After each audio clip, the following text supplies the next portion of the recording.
quote a great philosophist, you miss 100% of the shots you don't take. Michael Scott, and I'm pretty sure Wayne Gretzky said it too. Welcome back to another episode of the M&K Productions podcast. I am your host, Mac, joined here as usual by my co-host, my confidant, Miss Flamingo, aka Kristen Celeberto. How are you doing today? Yes, I am good. First of all, I want to know what in the world, why would Wayne Gretzky say that? But I believe Michael Scott saying that.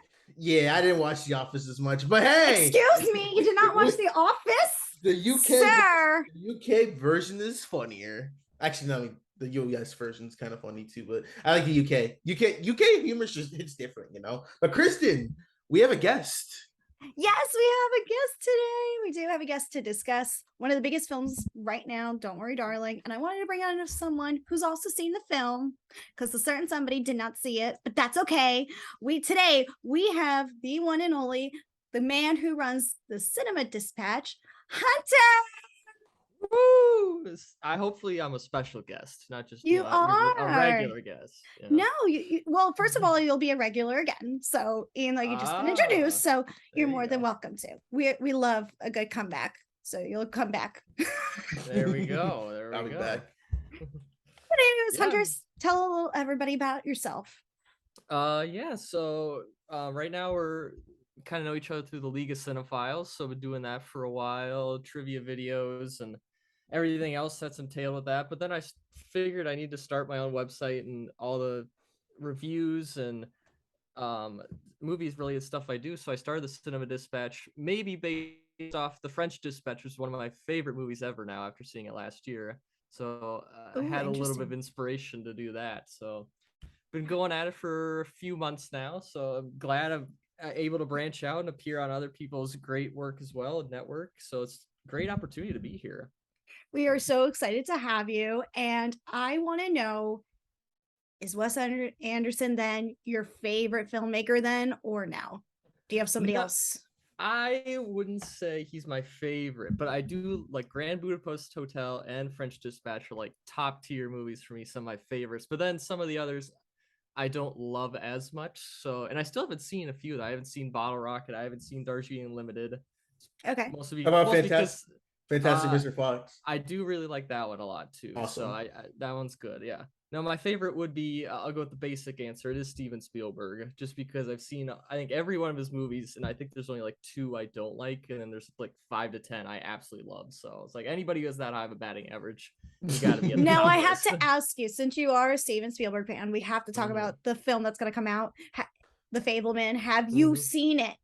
I was at I shout out to Darren in our League of Cinephiles as well. He got me a world premiere ticket for it, so I was there at the first ever. Well, okay, first screening. Over here. Gotta throw it out there. Like, hey, if I did it, I got to talk about it. Yes, so yes, it was mostly a surprise to me. I was expecting to see it. We went to TIFF, and I was like, okay, if there's any movie I'm going to see there, it's gonna be this one. Like, I'm willing to fight tooth and nail to get a ticket. And I got like a second or third screening ticket, which I was totally fine with. And then Darren's like, hey, I got a surprise. I got an extra one. I was like, oh my God. So Darren gets some hookups, I must say. He was the person to know for Toronto. He had every ins and outs. I mean, he could have ran a whole side business with what he was doing there. So yes, but I was there. I had almost near like panic attack there, just because I was like, holy crap, I'm actually here seeing it. Not to be glib, but there's not too many world premieres of Steven Spielberg movies left in his career. He is 76, 77. So wait, how old is he? He's like in his 70s. Really? Late 70s. So oh my God, he's aging, man. Yeah. Damn. So that's why I was like, okay, I have to see this movie, because like it's not gonna be a ton left. He works hard, but you know, that's just how it is. So are you gonna go see? Oh, sorry. Oh, it was. I mean, if you're gonna ask him, I'm seeing it again. I'm gonna see it again because it was such a good movie. I was gonna ask, are you gonna see Oppenheimer? Oh well, definitely. I mean, obviously. I am a huge history fan as well. So any historical movie I'm huge for. And so when Christopher Nolan says he's doing another historical film, I'm like, yes, I'm here for it 1000%. What were the 2 Spielberg movies you said were his weakest that you didn't like? Probably Kingdom of the Crystal Skull. Not a huge fan, and I have not seen it Yeah. since it like came out. So like maybe, but like I also have no interest in seeing it again. So like probably not. And then other one, I don't exactly like is War Horse because that one Okay, I like Warhorse. I it's wasn't. I like it, but it's a little too much Spielberg for me. Or there's just so much of that like sentimentality to it. I'm like, it's not working as much to me. But I do like sequences of it. But it's just one of those. I But felt differently when that came out though with Bridge of Spies though. mm, So that's where I yeah, I really liked Bridge of Spies. I've seen it. I just saw it a few months ago again. I really liked it. So it's I just realized I said Oppenheimer. I thought we were talking about Christopher Nolan. I'm so sorry. I mean, it was a caught me by surprise. I was like, hey, we're yeah, going I thought I Spielberg to first of all Nolan. Nothing wrong I with thought that. we were wrong. Oh no, I was gonna say. I guess my weakest Spielberg movie. I'm gonna say Ready Player One. That one's pretty low as well for me as well. But I'm like, if anyone's worst movies are Ready Player One and like War Horse, I'm like, that's fine. You're a really good director. If that's your worst movie. It's like I Oh, still don't forget find about parts of it. don't forget about War of the Worlds. I actually quite like War of the Worlds. Like the Right. first hour and 20 minutes of War of the Worlds is like top tier. After that, it gets a little not so great, but it's really good in parts. All right, So- then I get to gloat on something.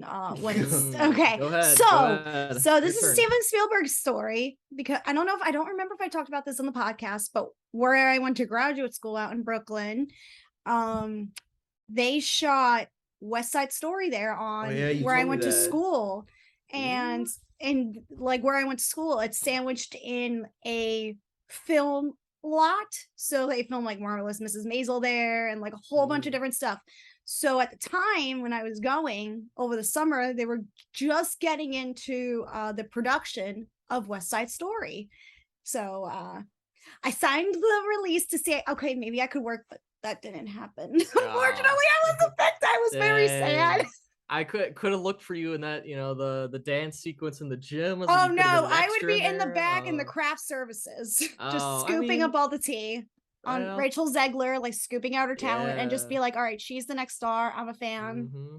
So you would have had the scoop on now. You'd be like, everybody, just you wait. Just you wait. Just you wait, the greatness of Rachel Zegler. But so Hunter, where can the fine folks find you at if they want to check out your content? They can find it at www.cinemadispatch.com or look on Instagram at the Cinema Dispatch on there.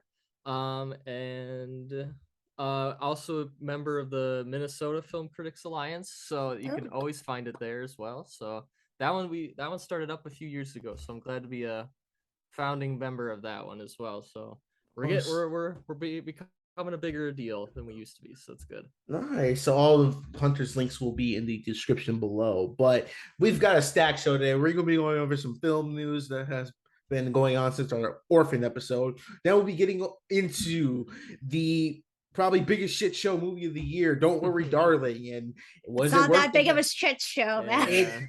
Maybe a disappointing shit show. I don't know. And then we'll be giving you all the M&K Productions up front of what we got coming up for the coming episode. So without further ado, let's get right to the news.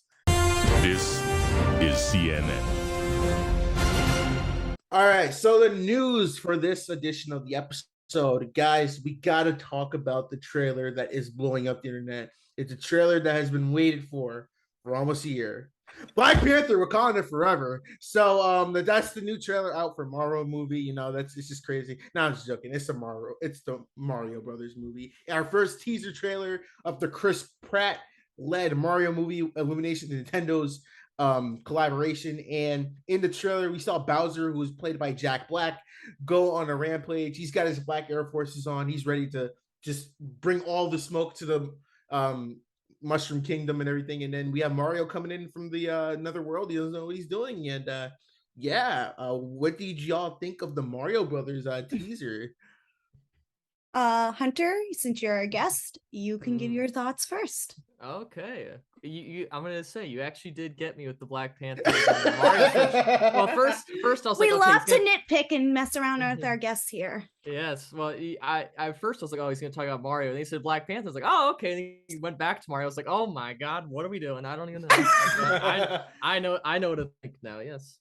No. I thought it was maybe better than I expected, but there's a lot of parts of the trailer that I was like, oh yeah, that's expected. But Jack Black, I thought he was just gonna be his voice, and he was gonna be kind of a bit like cartoony, and they're gonna make fun of Bowser a little bit. But it's like he sounded really good as Bowser. I was like, okay, that's like a big improvement from what I thought. And then obviously Chris Pratt, from the 2 lines we get, he does sound exactly the same as his regular voice. I'm like, well, I don't know if it's better or worse than him trying to be Italian, so maybe that would be worse. It sounds like the accent he was trying to do was like in and out, and then it was like, all right, man, you can't do an accent, just do you, just be you. Yeah, there was like it'll work.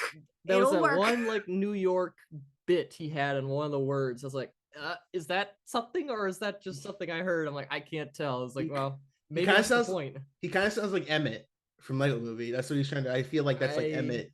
Yeah. But Emmett is so distinct, and he made that character his own. So I don't know if I'm going to be comparing that to Emmett versus Mario. You know? Yeah. It's still such a weird pick for Mario. I think Danny DeVito should have been Mario.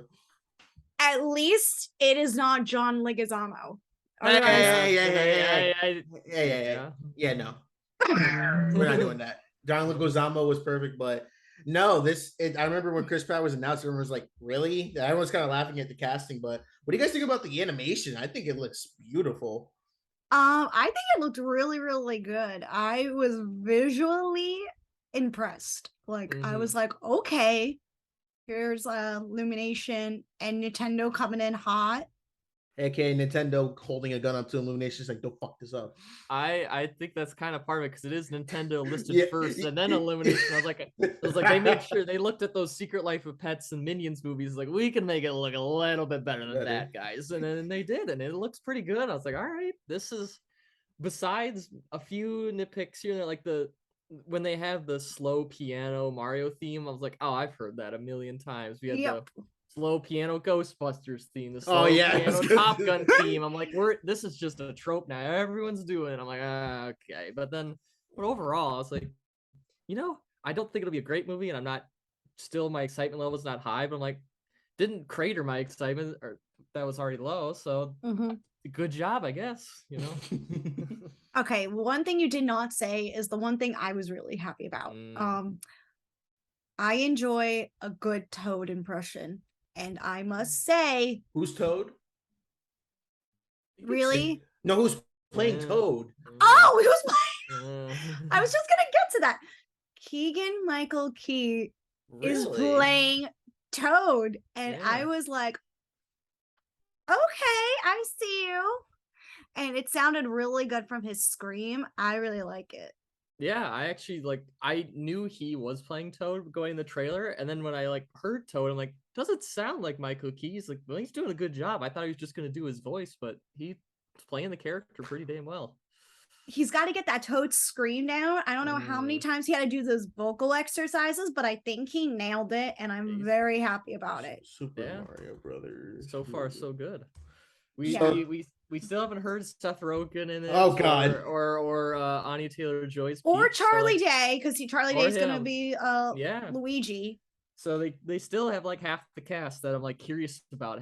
We haven't heard a single thing from, and we heard one line from Chris Pratt. So really, Jack Black's the only one we heard a good sample size from. I just realized the directors are the guys from Teen Titans Go. Yeah. Wow. I did not watch that movie, so I don't. Oh no, the TV show. Oh, the TV show or the movie? Yeah. Oh, okay. They did. They made the Teen Titans Go reboot. I mean, Teen Titans Go has its moments where it's funny, so I have faith in these guys. But I can't wait for Seth Rogen to be like, "I'm Donkey Kong." Donkey Kong is gonna be great. I'm excited to also hear Sebastian Maniscalco, because I think he's also gonna be great. I love Sebastian, and I'm also curious to see how Anya Taylor-Joy is gonna sound as Princess Peach.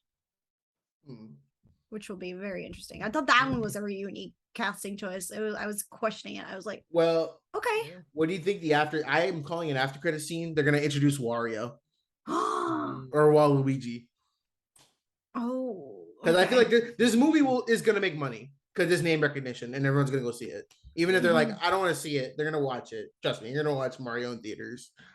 I'm wondering that could be one. It maybe this is more down the road. Is a Super Smash Bros. Movie incoming If it eventually? Like after maybe 2 solo Mario movies, then they start building their own. Oh God, cinematic universe, Nintendo I was just cinematic universe. I wouldn't be surprised they did that. I wouldn't mind a Smash Brothers movie if that. Because like we already have 2 Sonic movies that are the highest grossing video game movies ever. So like, hey, the groundwork is being laid here for characters to intersect. Drew. Well, Kristen, what's your news topic you got? Oh my gosh, Mac. I have so much news. I don't even know where to start. All right. Pick But some we good have ones. all right. So I feel like we should start because you and I, Mac, love Keanu Reeves. As we should. We worship that man here. If you don't know, Hunter, we worship that man here. We did a whole episode. Him and Nicolas Cage. Yes. Okay, there you go. Yes. We did a whole episode, a deep dive on Keanu. And if you guys weren't aware, but Keanu was set to star in a limited series on Hulu. There was this whole Martin Scorsese thing and Leonardo DiCaprio. And it was an adaptation of Eric Larson's Devil in the White Claw. And he was going to be like an executive producer of it. I don't know if he's an executive producer of it now, but it's been confirmed he has exited the series, which I am very sad about. I was like, this was going to be pure gold with Leonardo DiCaprio and Keanu and Martin Scorsese. I mean, like, how juicy of a limited series would have been, especially for Keanu to star in a TV series, because he hasn't starred in one like in a long time. Not so since he's an actual star, so I'm kind of bummed about it. And without Keanu starring in this limited series, are you still gonna watch it? No. I didn't even know about this at all. I was just worried about I thought the real news was Constantine too. Okay, well, that's also happening, and you know my thoughts about Constantine. No, this Devil in the White City, I have a weird connection to it because in high school, many years ago, like 2014, 15, whatever, I had to do a report in our law class about crimes, and I did it on the serial killer who's in Devil in the White City. So I did a whole report on him, and at the end of my presentation to class, I was like, and Leonardo DiCaprio and Martin Scorsese are going to make this movie about it. It'll be out in 2017. And then it never came out. And I looked like a fool. And then, it's still not out. And then I heard, and I heard Keanu Reeves is in it. I'm like, hey, at least it's gonna be something. And then now it's like not happening, sort of. And I'm like, oh, this movie series and movie just really hates me. I had all this excitement and all about it, and just never gonna come because it's like a really interesting and really creepy story, like true story.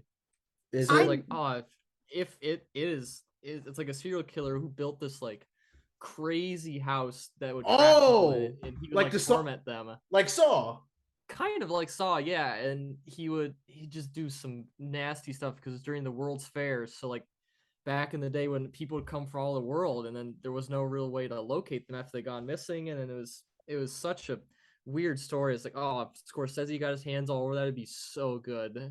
So and this was right after Shutter Island too, so like Scorsese could do horror adjacent kind of stuff, so I was so excited for it, and still not getting it.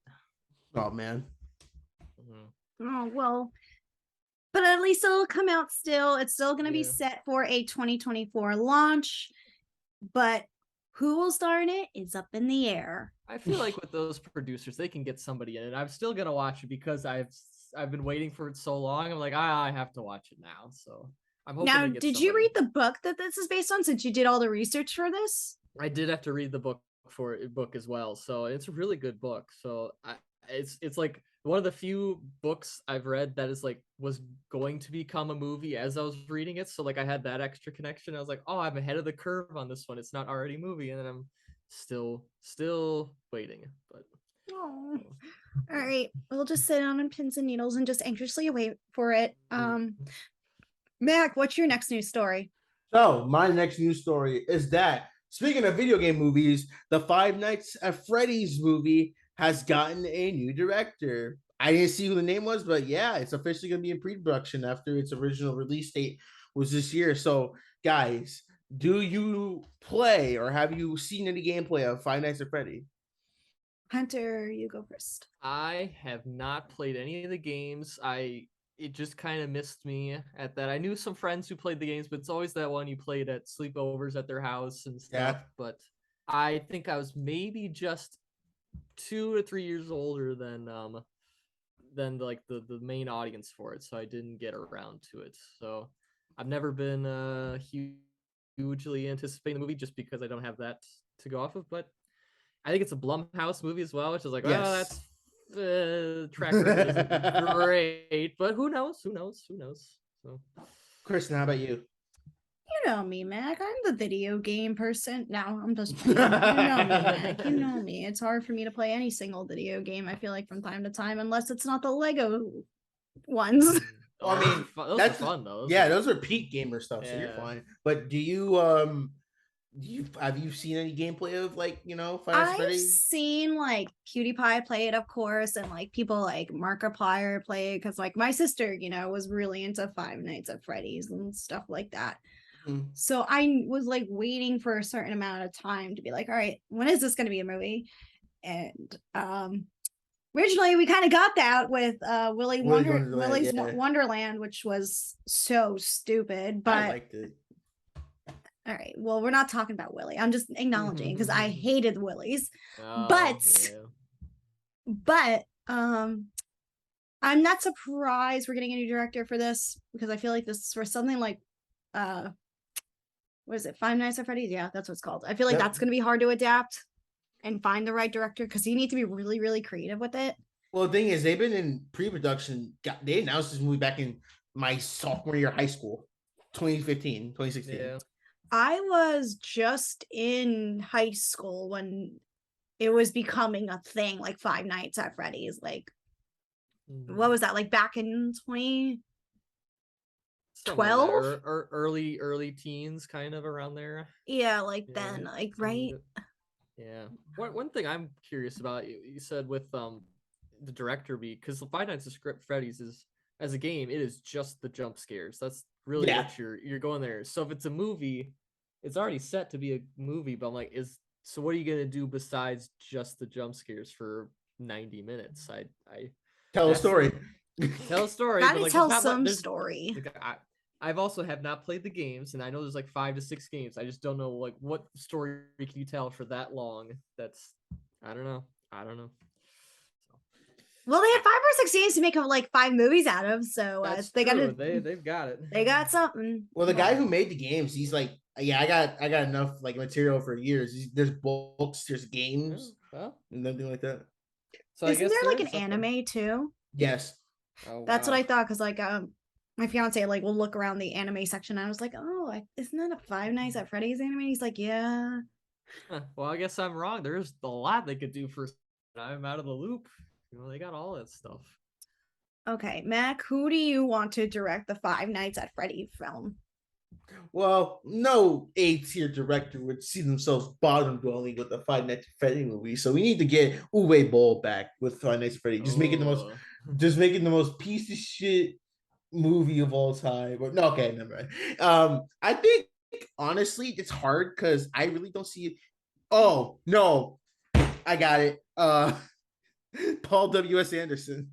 Oh God. Really, Uwe Boll and Paul W. Anderson. You really want this to be a great movie, don't you? Yeah, like like I don't know, like I feel like because I don't really see any other director like they're probably like what the hell is this, like Freddy Krueger, and like I don't know. I just generally don't know because I'm not really a fan of the game. Like Hunter said, it's really just jump scares, and I mean, unless they want to turn it into the Nun Part 2, which we're getting a Nun 2, Like Yeah, which it's gonna be is jump scares.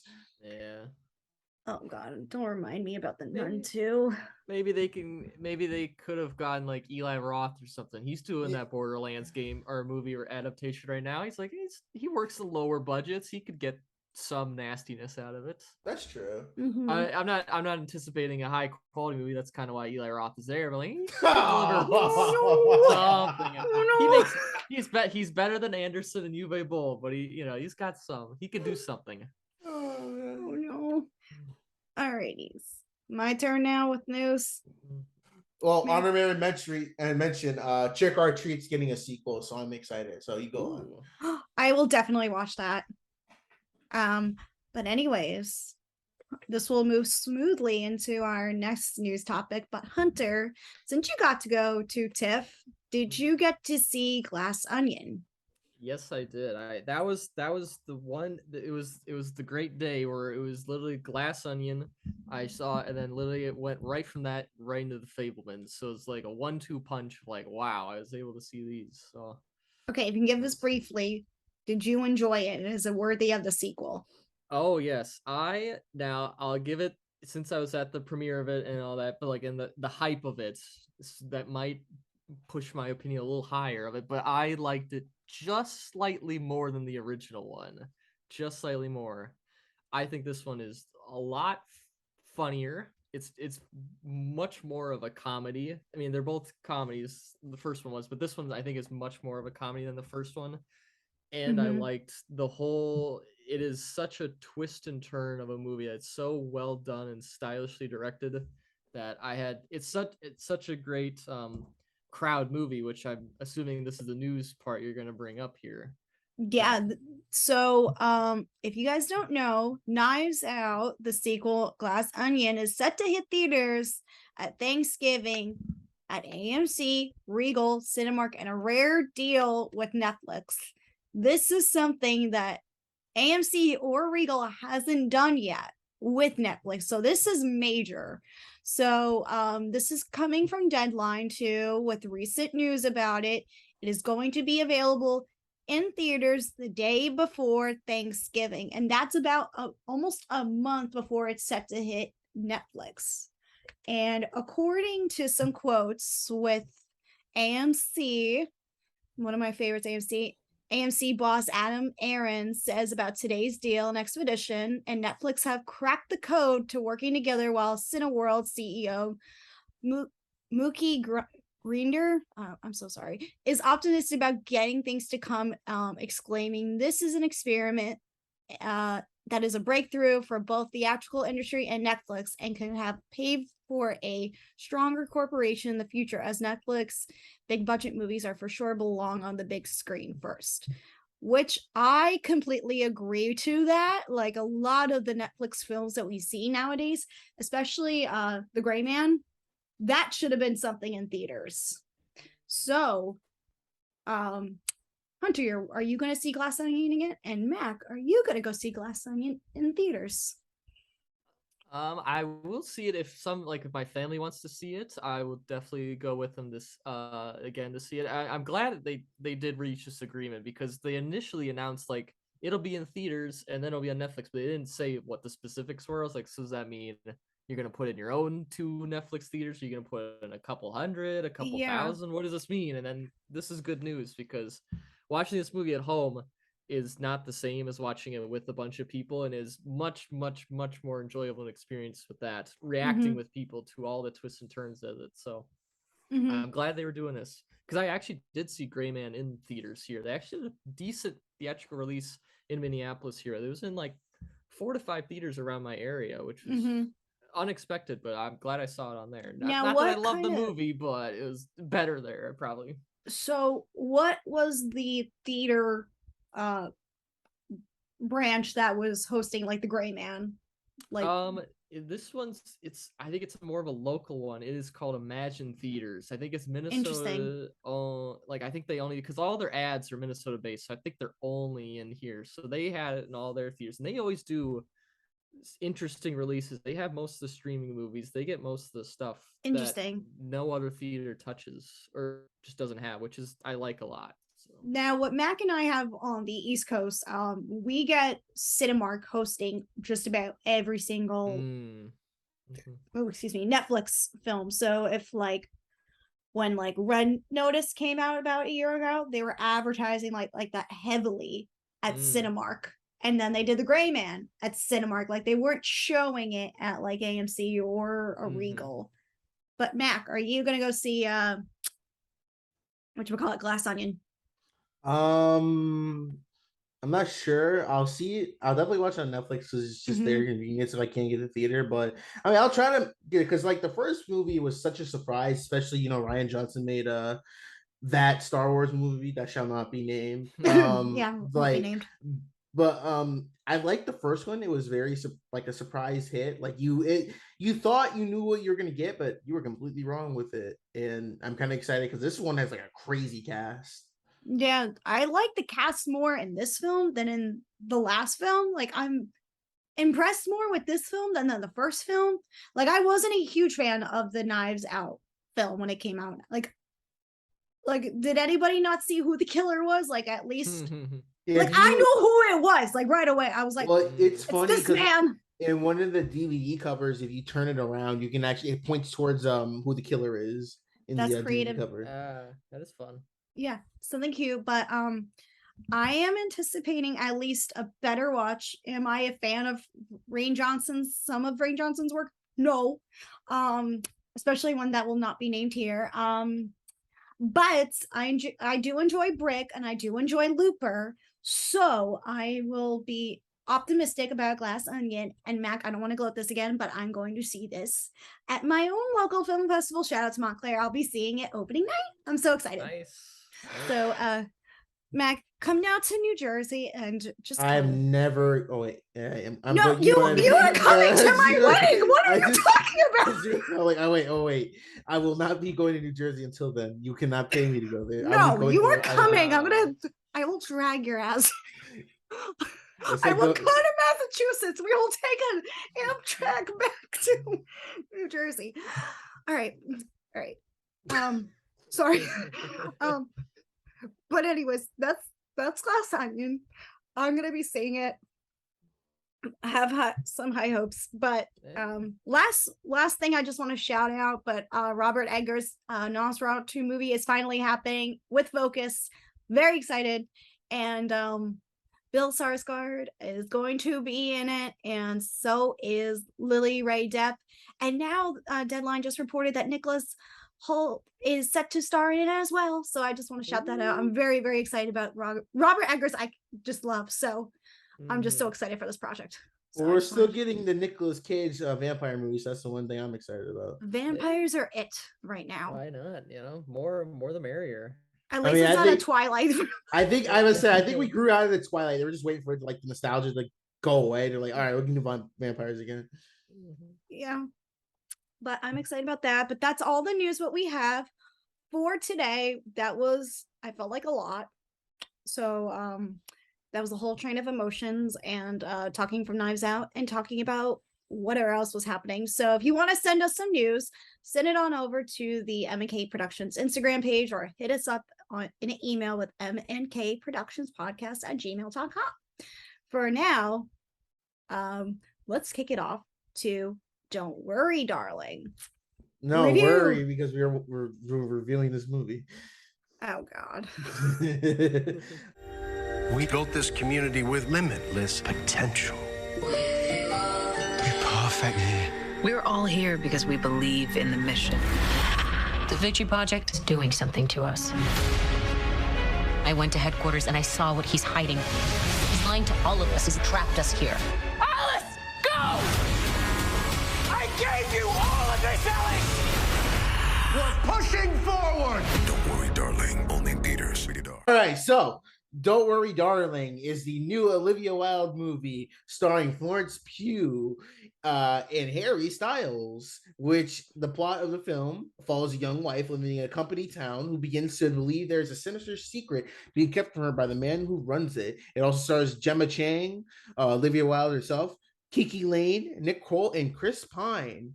And as you know, we've covered this is like a multi-part anime on our podcast. You've covered the troubled production behind Don't Worry Darling, and now it's out. And these two have seen it. I didn't watch it, so I'm just here for the ride. So warning, spoilers will be included for this. So Kristen, Hunter, what is going on with Don't Worry Darling? Is it a yay, nay, or what the hell?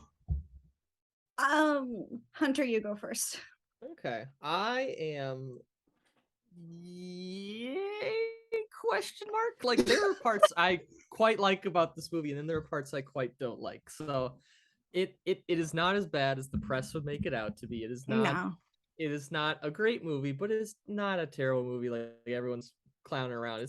There is generally some really good aspects of it that I enjoyed. So I completely agree with that too. And I completely said the same thing when I was walking out of the theater. I was like, it's not as bad.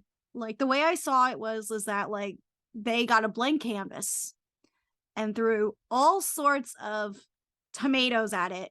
And they were like, oh, this is gonna work. And then it would just like not work at all. Like in some aspects, it would go, no, this isn't working. And I will give credit to some credit. Like some of the acting here is phenomenal. Other times it's like, what? And so yeah. So from that, being the Harry Styles fan you are, what would you? Where does he fall in those camps? Those two camps, you know, in general, his performance. No bias, Kristen. Oh no, I went into this with a clear mind. It's the big elephant in the room. Now you've, laid out your Harry Styles fandom. What did you think of him in the film? You know, let me just say he looked really good. Oh my god, that's the first thing. We're starting off well. That's the first thing I'm getting out of the way. All right. But in terms of his acting, it is questionable. He is not ready for a main He is story role. I'm not telling ready you. for it, and I was like, yeah, no. In some scenes he was really, really good, and other scenes I was like, no. It's like he went to the acting school of YouTube and looked up big time monologues and copied off of like what Christian Bale or like how Joaquin Phoenix would act in certain situations, and I'm just like, no. There's times his chemistry with Florence didn't feel right, and I felt like I was watching more of Harry Styles as a person and not as a actor. And it is go ahead. It's just so hard to look away or look away from like knowing Harry Styles as a person, like the superstar of him. I'm like, it's so hard to not like see that when you're watching this quote original character that he's playing. I'm like, I still see Harry Styles through and through, and I'm not I'm not buying it. I'm not buying it, you know. I wasn't buying it either. His character, I kind of say was interesting, but they could have added a little bit more beef to it. But like, I understand one thing that was happening, especially like I took into consideration. Since we are going to spoil, I want to spoil this one thing. One thing that happens with his character is that he has a English accent through this whole time. And then you beat me to it.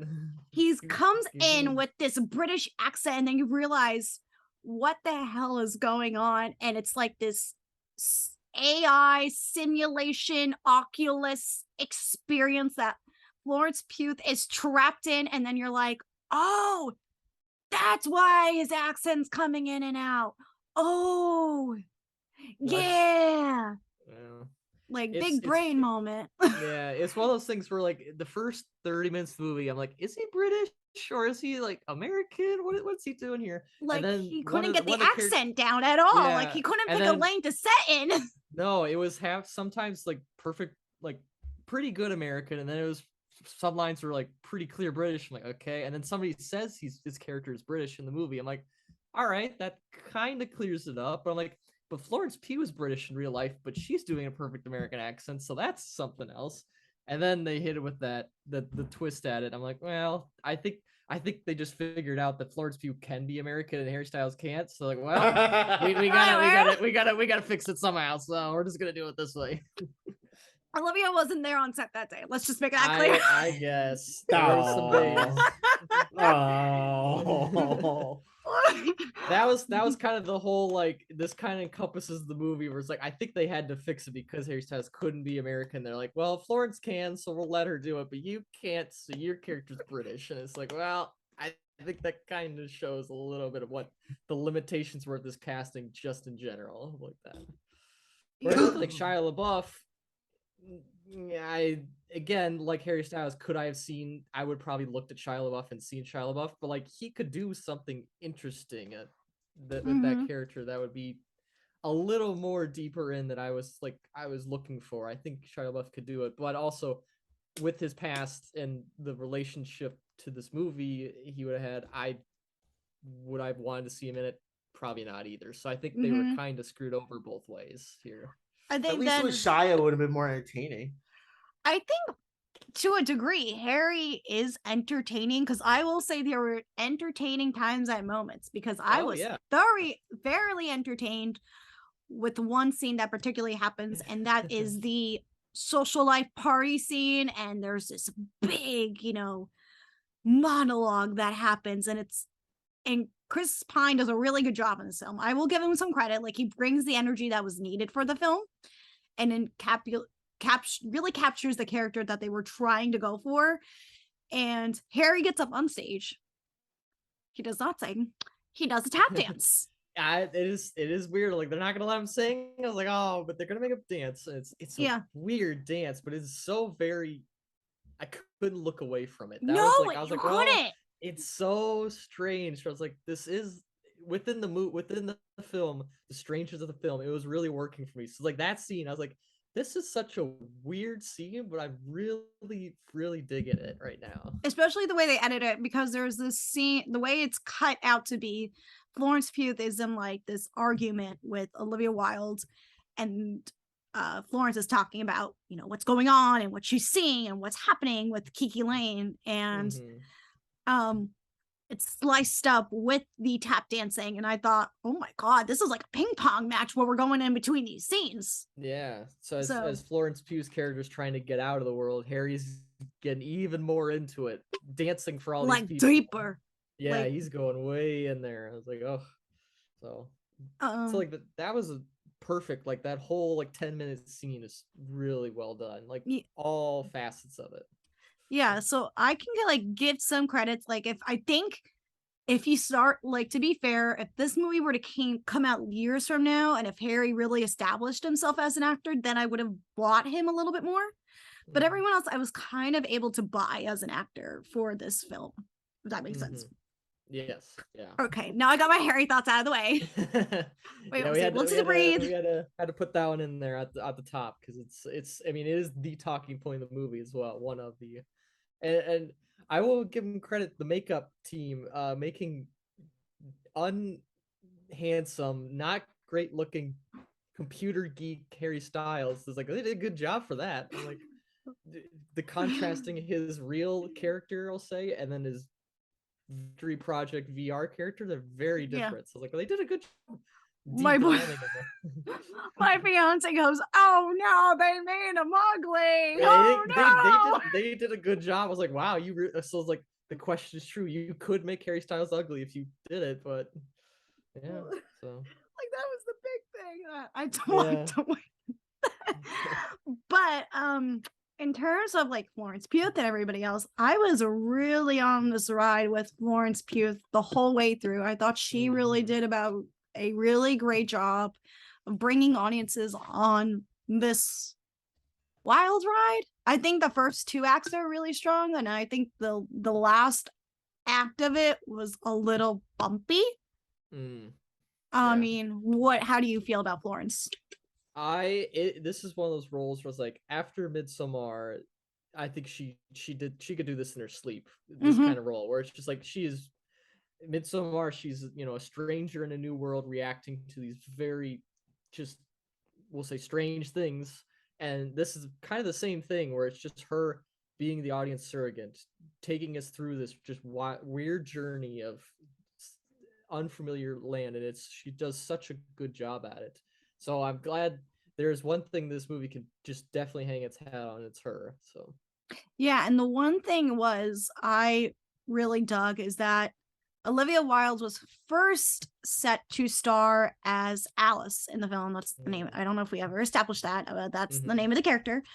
And I was like, okay, I could see that, but I felt like Olivia Wilde is now in that age bracket where she was a little too mature for that. So I think they needed someone a little bit more young and a little bit naive. And Florence Pugh is still in that bracket area. And once Olivia Wilde saw Midsommar, she casted Florence as Alice, which makes perfect sense to me as a director standpoint. And to go into like your next thriller be this, it makes sense.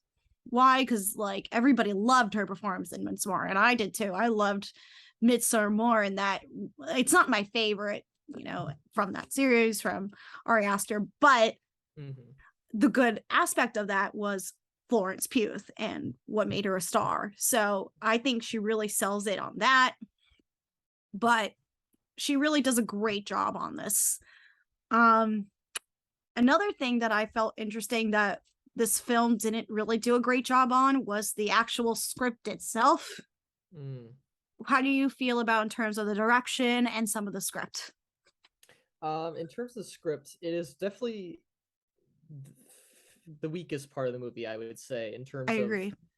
The first maybe hour and a half is interesting, but it kind of goes on for way too long, where we're getting in, we're dipping our toes in this world, but then Florence Pugh sees something weird and then she reacts to it, and then she's told, kind of like gaslit into being like, no, you saw differently, you're just being hysterical. And we do that like 3 to 4 to 5 times. I was like, okay, I kind of get it, let's keep going, this is well done, but we're still doing it. And then when it flips it all on its head, there's a lot of nitpicking questions I had with it, but I was like, that doesn't matter. I'm not gonna dog the movie on those little tiny plot holes you could ask.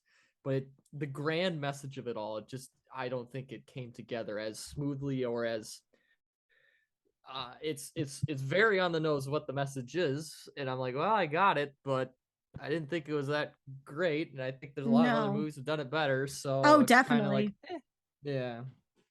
And go ahead.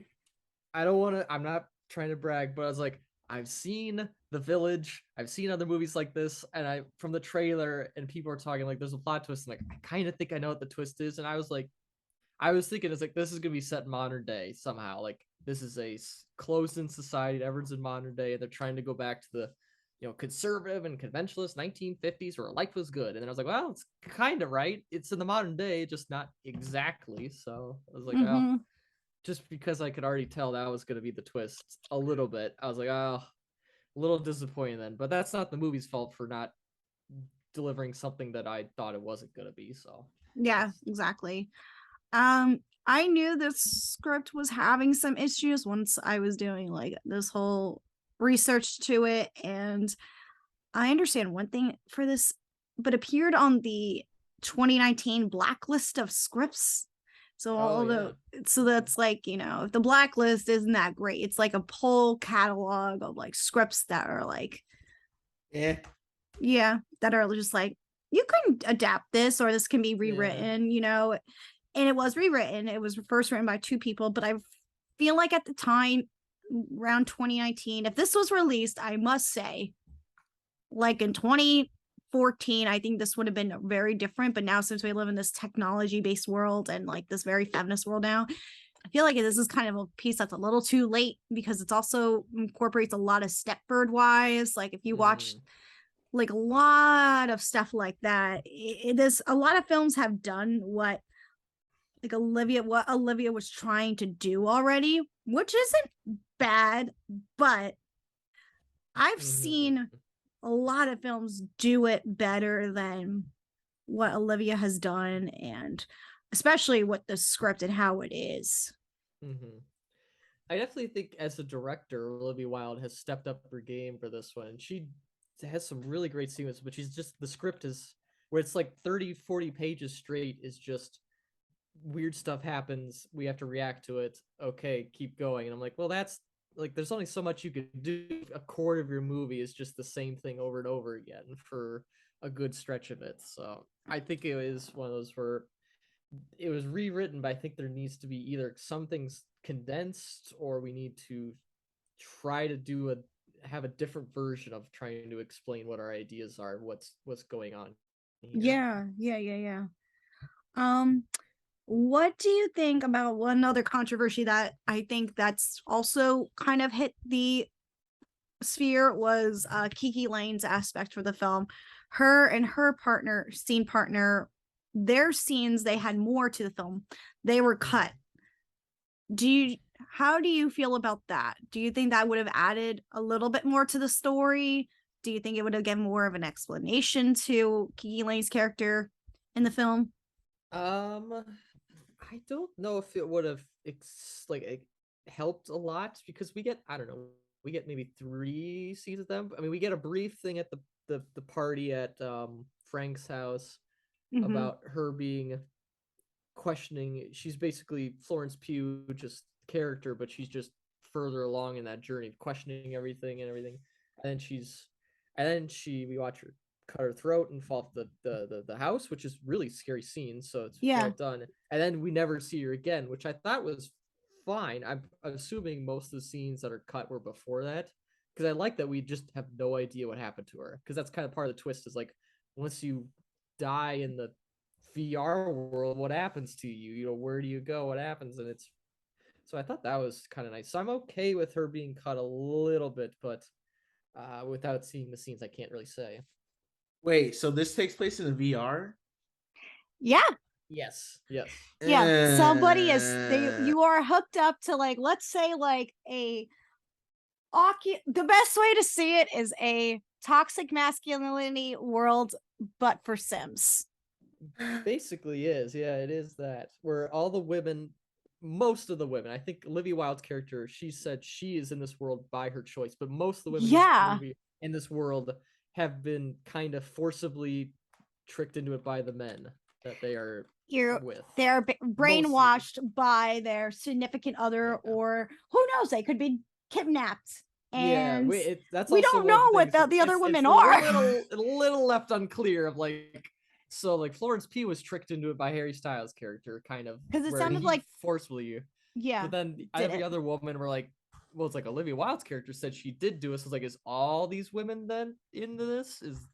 Did some of them make the choice? Or like the only one you don't really know who didn't make the choice was the other woman, Peg.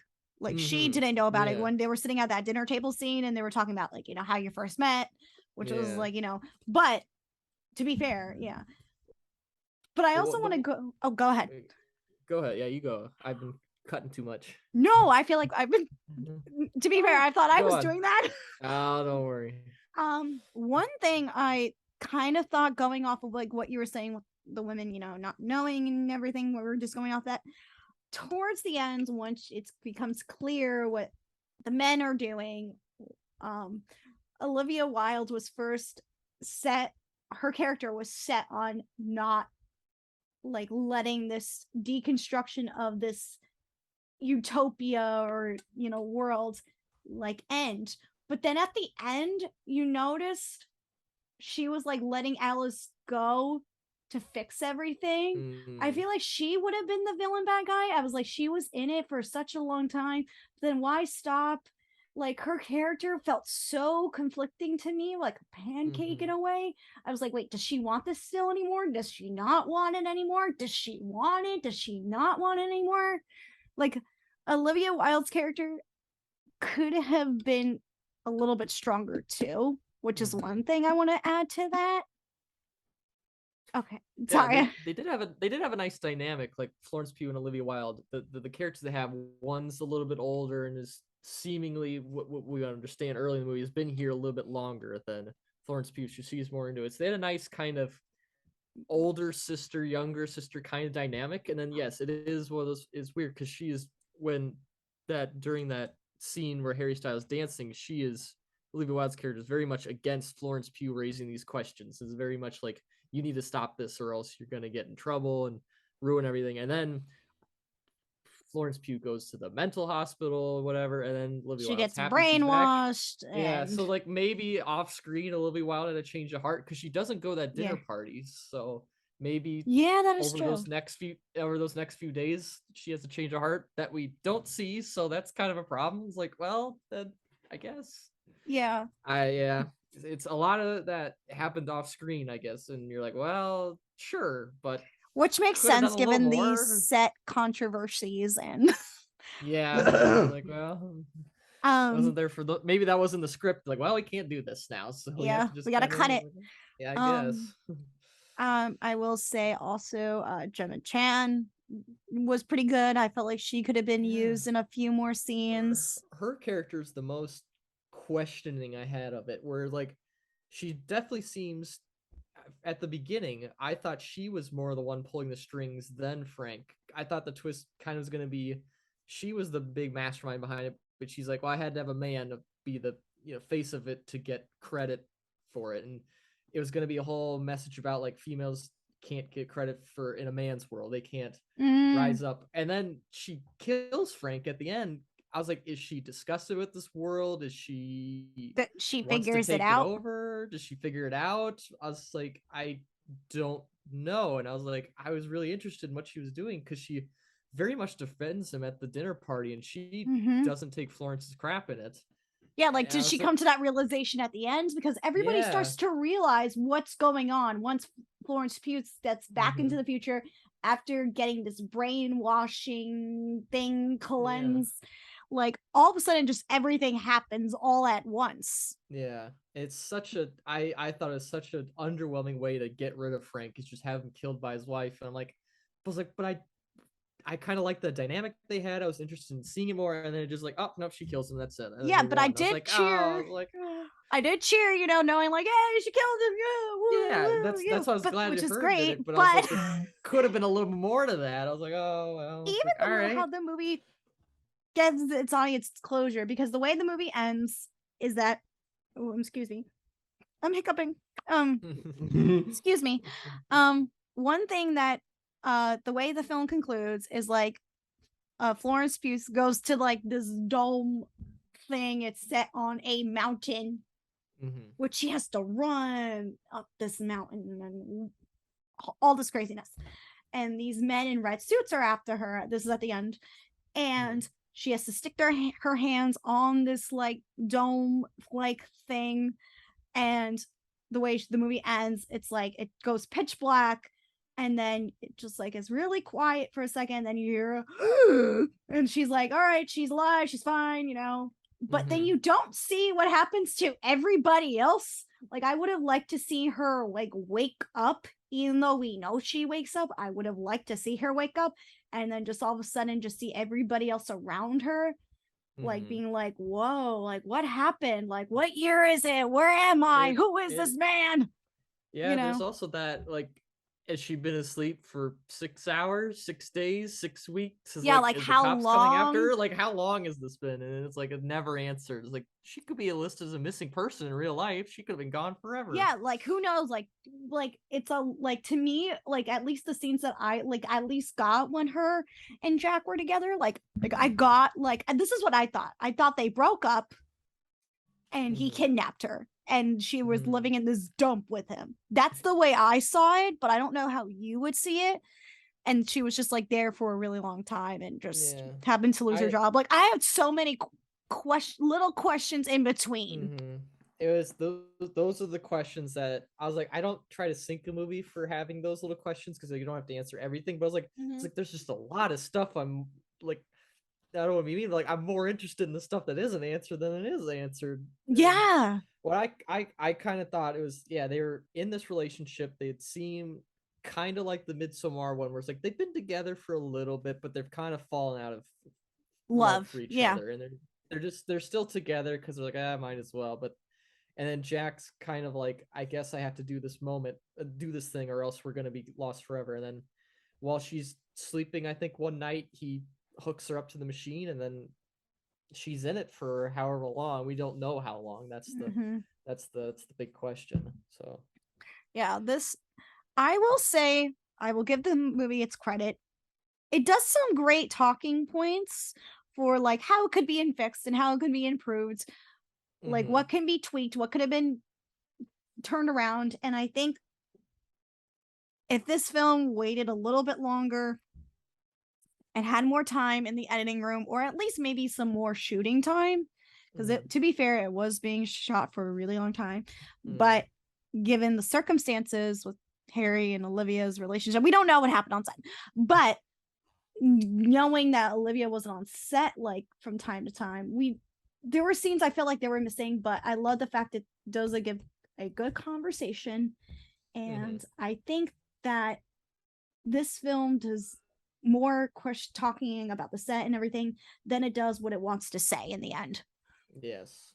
And I love it kind of reminded me the first maybe hour-ish, where those dream sequences, those nightmarish kind of visuals, and like the walls closing in, the mirrors breaking, and then you see some like really weird synchronized swimming editing that's like kind of creepy. It's like it reminded me kind of like a Darren Aronofsky Black Swan Mother kind of film, where it's like there's these weird visuals that you're just seeing, that the character's seeing, that just kind of gets under your skin a little bit. That's not, it's like it's not a horror movie, but they're just unsettling enough to get you. And it makes sense because Matthew Libatique, who shot this movie, does all of Darren Aronofsky's films. So like, oh, kind of makes sense why she hired him then. Yeah, and he did a great job with cinematography. I really loved that. The production design was great. Costume design was great. Everything else was like, I think the supporting team that Olivia got for this movie was outstanding. Yeah, it's like from a like production standpoint, it's like as a director, like to go from Booksmart to this, it's like that's a real big jump for like as a director for Olivia Wilde. I was like, she got lucky with that. Yeah, gotta give her props for going from like a very small movie about two characters to a much bigger cast and the whole set and everything, and it went pretty seamlessly in terms of like the technical parts of it. I was very impressed with that. And I will say, is this a rewatch? Not 100%. I think it's a better watch to show to people and have a conversation, and then maybe not watch it again. How do you feel? It's one of those where like now that you know the twist, there's those movies that have like the huge twist movies in it, like The Sixth Sense and all that. I'm like, okay, now that I know what's gonna happen, do I want to watch this second time to like see if there's clues in the the first hour that kind of point to it or work? And I'm like, I don't know if I would, but if people wanted to watch it and like, oh, I haven't seen this movie, but I've seen it, I wouldn't say no. That's the thing. Yeah, that's great. It's like I wouldn't be like, oh no, this movie sucks, I'm not watching. Like, no, I'd be fine with it. I'd be okay with it. I completely agree. Wouldn't be wrong. I will ask. I was the only person in my theater when I went and saw this. Are you serious? I did see it like Thursday at like 5:00 here, but I was legitimately the only person. So I want to see, but I talked to other people that had a absolutely packed crowd. I did too. I wonder what did you have and how did they react to it? Because obviously nobody reacted where I was. It was just me. Yeah. So the way I saw it, I was gonna go see opening weekend, but I was away. I was out in LA, so I was just coming back from all the vacation, and like Saturday night, my fiance and I went on a date night because he knew I really wanted to see it. So we went out as a couple. There was a whole bunch of other teen girls. We sat. The one thing that was really I figured that was the one thing I was like, who's the demographic here for this movie? I wanted to see what you had, Yeah. But given the fact it's rated R, they probably took their moms. The moms went. It was a fun cool mom daughter night out. And then there was this couple that was not couple, but it was like an older, I want to say a mom and like, so I guess her daughter. This woman had to be like in her 40s along with her mother. Like she was older. I can't tell you how many times I was interrupted. Like, oh, I don't like this. I was ready to get the hell out. Get the hell out of here. You're in the wrong movie, ma'am. You're bringing down the party. Like she was just like, oh, I don't like this. She was like, who is this character? And all I hear is Harry Styles. I'm like, God. But that was the crowd I was with. It was like sold out to a degree. I think the only seats that were left were like the front row, which was pretty typical, but the way I got my seats, it was like, 24 hours before the showtime. And, went in, there was like I said, the only wrestler, it was a sold out show. It was like a 6:00 show because I wanted to play the full price because I knew I wanted to get that setting. Gotcha. Yeah, So, and yes, I mean, at least the older woman, she had Chris Pine to look at. He's oh, the older great. I mean, women love Chris Pine. yeah. My fiance's grandmother has a crush on him. She's like, oh, that Chris Pine is so hot. And I'm like, she's like, have you seen him in Star Trek? I'm like, yes, I have. He's still great there too. I think him and a few other actors, kind of a little bit Brad Pitt, where it's like they're almost too hot of actors, and Colin Farrell, where it's like they're too hot, so they have to be leading men in some boring movies that nobody cares about. But then when they're like character actors in like more supporting roles, they're just so good in it. I'm like, yeah, this is what Chris Pine should be doing, because this is such a good role for him. I was like, I don't want him to be Jack Ryan Shadow Recruit. I'm like, I don't care about that. Be this. This is what you need to be doing. Yes. I want Brad Pitt to be, the Once Upon a Time in Hollywood supporting guy. I love that. Yes. Colin Farrell should be doing more weird movies, not Seven Psychopaths style. Yeah, do that. Where it's like they're too hot. Him and Chris Hemsworth too is like they have to be leading men. Hollywood says they have to be like, no, just let them do weird stuff. They're good at it. Yeah. So I was glad Chris Pine was in this movie because he. I'm glad Florence Pugh, like that dinner scene, like just that scene is awesome. Is so good. I was like, this is good stuff here. Some like, scenes stand out than others. I will say that. Which I was like, the common theme here is like any scene of Chris, I almost said Chris Pratt, Chris Pine in this movie. Imagine Chris Pratt is that would not work at all. But no. But like the house party with him where he watches Florence Pugh and Harry Styles pretty much have sex in his room was like such a weird scene. That was so weird, but it was so good. The way he gives him that look. Yeah, I was just like, oh, get out of here. Like, get out of here. What are you doing? I was like, you have that scene, then you have the big party scene where Harry starts dancing, then the dinner party scene. I was like, any scene with Chris Pine in this movie is really good. Like I said, Chris Pine is excellent. Yeah, he's excellent and he's really good. Even Nick Kroll is fine in this film. Which I was surprised about. Like Nick Kroll in a movie like this. Yeah. I'm very much not a fan of his. No, so I was like, okay, and then I was like, then they kind of used that. Like, I was like, maybe they knew I didn't like him. They kind of used that unlikability towards his character because he's such a like worker drone kind of love the company you work for, don't say anything bad about it kind of guy. I was like, oh yeah, I don't like this guy at all. I was like, well, maybe the casting agency knew my attitude towards him. I feel like, we need an unlikable guy. Let's get Nick Kroll. Like, let's get the guy from Big Mouth. Let's do it. Yeah, I was like, I don't want that. I was like, good, we got this guy. Yeah. Like it's good things to come out of it from walking away. But I think if I'm gonna recommend this to people to go see, give it a matinee watch or a rental. Like this, I think you'll have fun with that.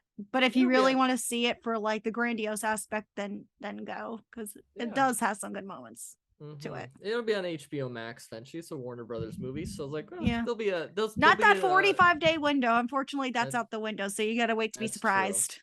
You probably have to wait about Christmas-ish, maybe Thanksgiving. Maybe this will be the Thanksgiving movie everyone watches because everyone be like, Happy Thanksgiving, enjoy your turkey. Let's go into a utopia where women are subject. Everyone's gonna like has a family over. We need a movie to watch, and everyone's like, oh, I remember the headlines about that a few months ago. Let's watch those spicy scenes with Florence Pugh and yeah, maybe not with my grandma. I don't want that. Your grandma's not. It's not suitable for grandma. No, maybe not that level. I mean, she might enjoy the scenes with Chris Pine. I mean, the woman next to me did. I wouldn't blame him. I enjoyed him. Oh, but that was our journey with Don't Worry, Darling. Mac, did you enjoy It sounds like all your thoughts. It's now knowing it's VR, I'm kind of glad I wouldn't have seen it because I would have probably thrown my popcorn at the screen like, what the fuck is this? Well, first of all, knowing you and how you are with your movies, I guarantee you're not even your dad would have been mad. Be like, Mac, what the hell did you drag me to? Is there something you want to tell me, you son of a bitch? I'm like, nothing. No, Dad, I had to see him in the podcast. Oh, my co-host and friend wanted me to watch it. It's like you stupid little, you killed my papa. No, but I don't know. We already got our tickets for Black Adam, so I mentioned this movie to him, silent. So I knew I was just gonna be like, yeah, I'm taking yo. He was like, what's that? And I was like, don't worry about it, Dad. You were like, oh, watch Kristen's TikTok. She would have given you all the answers. No, he would like who?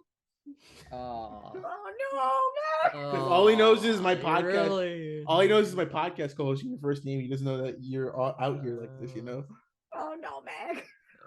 But I don't know. It sounds interesting. Like I do get a feeling like the whole Stepford Wives thing. Like I feel like this movie. Y'all were right. This movie. It sounds like it was just made in the wrong year because if it came out like 2014, 2013, I think it would have been like a box office hit. Like I said, it was on the 2019 blacklist. So who knows when this script was actually written? And 2005.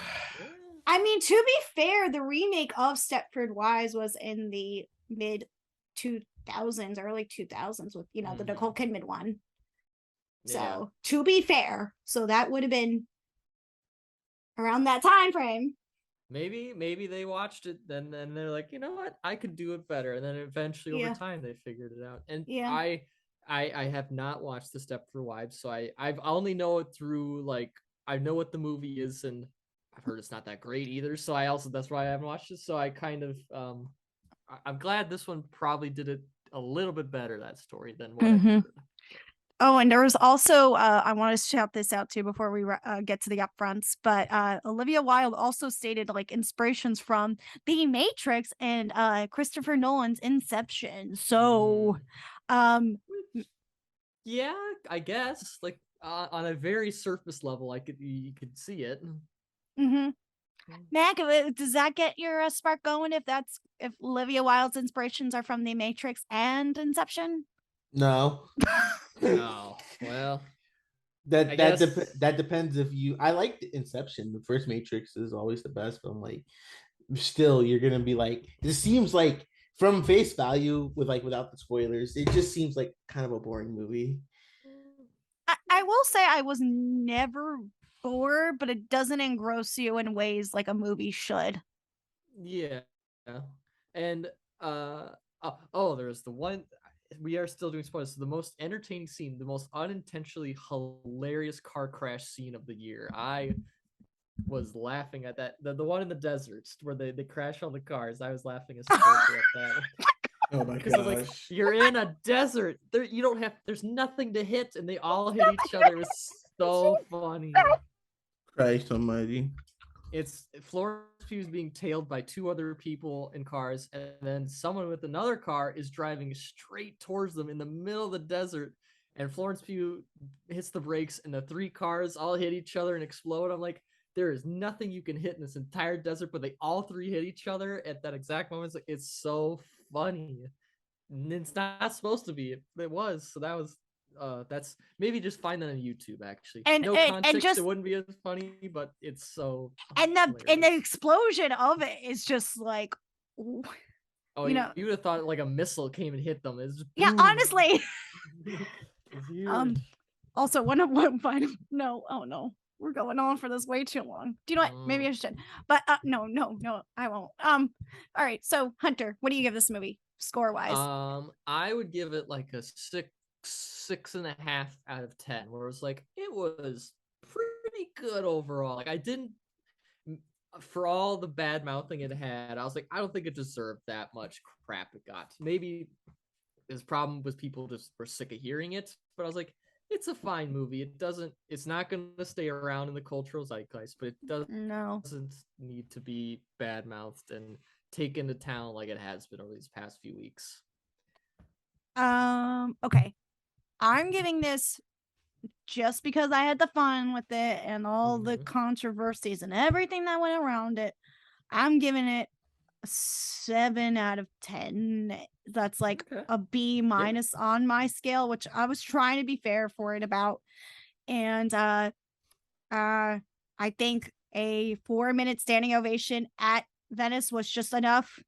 As for Blonde, of moving on to a different subject, that was way too long of a standing ovation. That movie did not deserve to be a 9-minute standing ovation. I am No, sorry. I could tell you at being at film festivals, I have been. They like to inflate those numbers slash just artificially do it the whole time, or They'll just ham it in. it's there's no correlation between how long the ovation was and how great the movie was. Sometimes it is just like they do it because they get the headlines. So. For Brandon, on the other hand, Brandon Fraser, I'm so excited for that. Oh, because Brendan Fraser. True. I saw the movie The Whale at TIFF, and it was. Oh, it was I'm seeing pretty it good. too. I'm gonna see it too on my Oh, film good. festival. I'm so excited, and he's gonna be there and do a Q&A with Stephen Colbert. I'm so Oh. excited. Oh, it's be so good. He wasn't. I didn't see the premiere of it. I saw the screening the day after, and he had already left by then. So I was like, damn it, I wanted to see him because he even if you don't love The Whale, which I liked it, but he is so good in it. So it's like it's kind of like Florence Pugh in this movie, where it's like, I don't care what you think about Dorian Darling, but Florence Pugh was so good in it. You can't. I think it not is say that, and that's what Brendan award-worthy Fraser is. performance, but not giving her an award. I think it should be recognized. I also wanted to say that too. Like the costume design, I could see this being nominated. Yeah. Even the cinematography, I could see this nominated for it. Like if not for all the bad mouthing and just kind of negative vibes around it, I was like, production design, costume design, like some makeup and hairstyling. It's like I would be in favor with that. It's like there's some really good aspects technically of it that's fine. Like what we discussed. So Mac, if this gets nominated, will you watch it? No. You should place the bet right now. Man, I'll watch it one day. I'll probably watch it when it's on TV, like on FX. Oh no, not FX. They cut some. Well, no. Well, to be fair, they have to cut a lot of scenes out for that. So maybe if it's gonna be set for TV. But that was Don't Worry, Darling. Don't Worry, Darling. We covered the film. Yeah, you see what I did there? See what I did there? Thank you, Hunter. For now, it's still playing in theaters before it hits HBO Max. If you want to see it, let us know your thoughts in the comments down below. I know, Mac, we all would have loved to hear Mac's commentary on it. That's okay. It's fine. I'll convince Mac one day to watch it. I mean, when we meet up for the wedding, when you meet up for the wedding, we'll watch it together. Oh yeah, that is a perfect to be fair, Mac, we got another hairstyles movie coming in. My Policeman. Oh, that one. Yeah, one of my friends at work told me. Yeah, and he did you see it? No. I did not see it. That was the one I missed. But I quite a few other people saw it that I was with, and they were not high on it, unfortunately. But it's coming to our Twin Cities Film Festival in 2 weeks, and I'll see it. So I'm still slightly excited. But give me the scoop on it, because I am still reading the book. I am still on that reading book game. So and I am. I have not read or anything. But yeah. Another Harry Styles movie coming out, and he actually won an award for that at TIFF. Another thing to go about. But for now, yeah, we took cover Don't Worry, Darling. Like I said, leave your comments down below if you saw the film and let our thoughts know. For now, Mac, are we going to cover box office? Oh. What'd you say? Are we covering? Really, really helping here. Mac, are we going to cover the box office? Oh, yeah. You do the upfront while I pull up the box office number. Great transition. Yep. So slowly pull back the curtain on that. Guys, let's talk the upfront. So upcoming on the show, we are going to be discussing a Robert Zemeckis retrospective, because he just worked on Pinocchio. And it was Pinocchio shit. You could tell what our thoughts on that, because we're also going to be covering Pinocchio in another episode, along with our Halloween episode. We are going to be covering The Munsters, the new one that Rob Zombie covered recently, the one that looks like garbage. And possibly Halloween Ends. We gotta know how it ends. I mean, is Michael Myers gonna ever die? That's the good question. We don't know. Or then again, Michael Myers always lives. So we'll find out in a couple weeks, but that's the upfront. Mac, you want to get to the box office? Yes, so for the box office, for the weekend of September 30th into October 2nd. So the top 10 highest grossing films of the weekend. Number 10 is Top Gun Maverick. I'm still going to show off there's Hell yeah. Jesus Christ. Total gross $713.4 million worldwide. Number 9 is DC League of Super Pets. Number 8 is Bullet Train. Barbarian is number 7 with $2.8 million. Pon Lylan Selvin, I don't know, $4 million. Bros comes in at number 5 with 4.8 million. Avatar, with its re-release, coming in with $5 million, a mere 2 months before its second movie comes out. Jesus Christ. Don't Worry Darling is number 2 with $6.8 million. And the new winner of the box office weekend is Smile with $22.6 million. Are y'all gonna see Smile? I've been forbidden to see Smile by my sister. No. Forbidden. Wow. Do you want to see Smile? I was not gonna watch it, but it No, looks I had funny. zero No, interest. no. The marketing So campaign when did you- really good for it, but I just don't want to see it. I those kind of PG-13 jump scarish horror movies. Even though I've heard this one's a little bit better than that, but any of those where I like trailers, I'm like, I don't care. I don't want to see this. Like, I'm fine with horror movies, but I just don't want to see this one. The thing is like it kind of Not going to. It kind of like appeals to the more like when I was in middle school, like early high school, the kids who aren't old enough to go to the R-rated movies, but they went to the 13-year-old movies. It's like, oh, look at that, it's so scary. I'm like, honestly, no, it's just jump scares. It's like that So Ouija board movie. Remember Oh, that came out almost nearly like 10 years ago, that aspect where it was like PG-13. That's what it gets the vibes of. But yeah, I was not interested in Smile at all. So I am gonna see Lyle Crocodile though. It's the new film that's coming out. Yeah. It looks cute. I mean, it does. And too bad for Bros for not bombing, but very much underperforming on the weekend. It's a good movie. It's pound for pound one of the funniest movies of the year. There's so many great lines in it. So I was disappointed that it failed. Way, no matter what you think about the whole gay aspect of it, it's like it's just a good movie. It's a really good, funny movie. You should be seeing those, you know? Yeah, I completely agree. I wanted to see it, but unfortunately with timing, and then I think the unfortunate thing, because I guess we can touch on this really quickly, Billy Eichner was kind of blaming the audience, but to be fair, I didn't he pulled love. I was like, to be fair, he's pulling like an Amy Schumer type thing, like, oh, I'm gonna blame the audience. No, well, to be fair, you're going up against Halloween season, you're going up against yourself, who is more of a supporting actor, man lead, who like if it was somebody like, if he wasn't like a Chris Pratt, let's say, or like somebody who wasn't like a Tom Cruise, or like somebody like a leading man, you're struggling. I mean, like there's some aspects to it that made this film struggle, and not the marketing wasn't as strong. Like it was a lot of doing Billy himself, I feel like, and just saying like, oh yeah, I got this movie coming out, because I saw him on, all over the place, like, doing his man on the street saying, oh, people go watch my movie. And then not only that, other people around him, like Chris Evans and I think it was Allison Brie, like all the other, his friends that I think he's worked with over the years, supported the film and said, hey, go watch the film. It was like no other marketing towards it. Yeah. Well, one thing I really despised about his tweets was he talked about how straight people just didn't go see the movie. Yeah. Like, well, the whole point of the movie Bros is that the whole message of the movie that's well done is that the gay community is not just some one group fits all kind of thing. It's like gay people are all different. Everyone's different, has their own thing.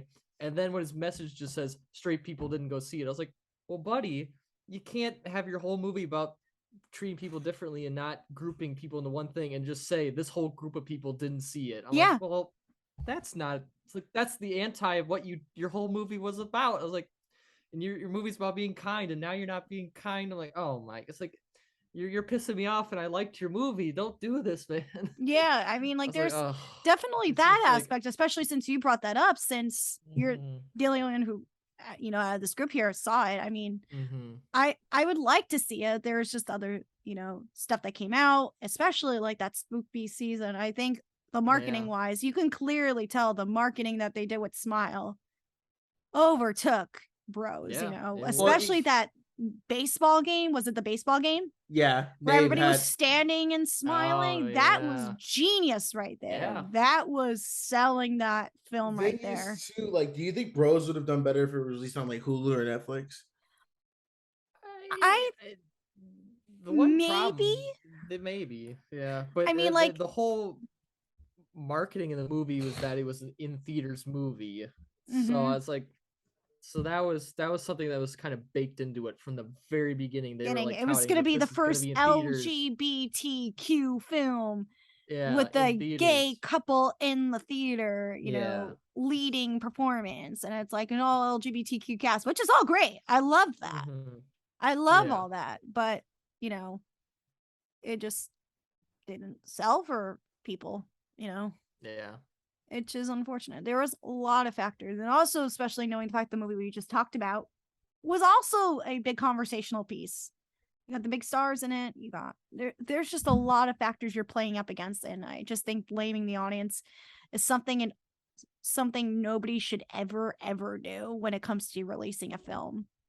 Yeah. It's just a numbers is. game too. You gotta just think about that.